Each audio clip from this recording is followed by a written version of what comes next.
So కెన్వాగన్ international university కనుక చూసుకుంటే వరల్డ్లోనే top 10 medical university అయిన ఎమోరీతో టైఅప్ ఉంది. ఇండియన్ కరికులంతో పాటు ఎమోరీలో ఉన్న కరికులంని వీళ్ళు యాడ్ చేసుకోవడం జరిగింది.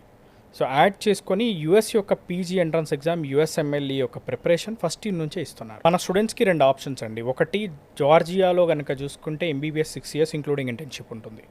సో వన్స్ ఎంబీబీఎస్ కంప్లీట్ అయిపోయిన తర్వాత వాళ్ళ డిగ్రీని డైరెక్ట్ జార్జియా యొక్క మెడికల్ కౌన్సిల్ ఎన్సీఈక్యూలో రిజిస్టర్ చేసుకొని డైరెక్ట్ అక్కడ యాజ్ అ డాక్టర్గా ప్రాక్టీస్ చేసుకోవచ్చు.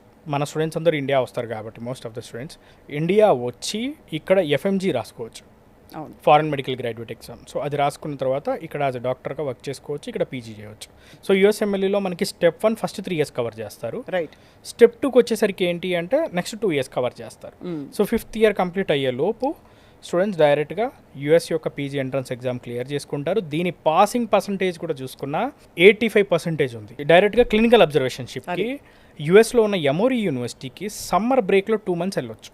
హ్యాపీ కదా, చాలా బాగుంది. వెళ్ళి డైరెక్ట్గా ఒకసారి వెళ్ళినప్పుడు 2 లెటర్ ఆఫ్ రికమెండేషన్స్ వస్తాయి. వీళ్ళు ఎప్పుడైతే పీజీ అప్లై చేస్తారో ఈ letter of recommendations add on చేసుకున్నప్పుడు వీళ్ళ ప్రొఫైల్ స్ట్రాంగ్ అయ్యి వీళ్ళకి కావాల్సిన పీజీలో సీట్ అనేది రావడం జరుగుతుంది. అది కూడా ఫ్రీ ఆఫ్ కాస్ట్ యూఎస్లో పీజీ. దాంతోపాటు వాళ్ళకి స్టే ఫండ్ నెలకి 4 లక్షల నుంచి 4.5 లక్షలు మంత్లీ స్టే ఫండ్ కూడా రావడం జరుగుతుంది.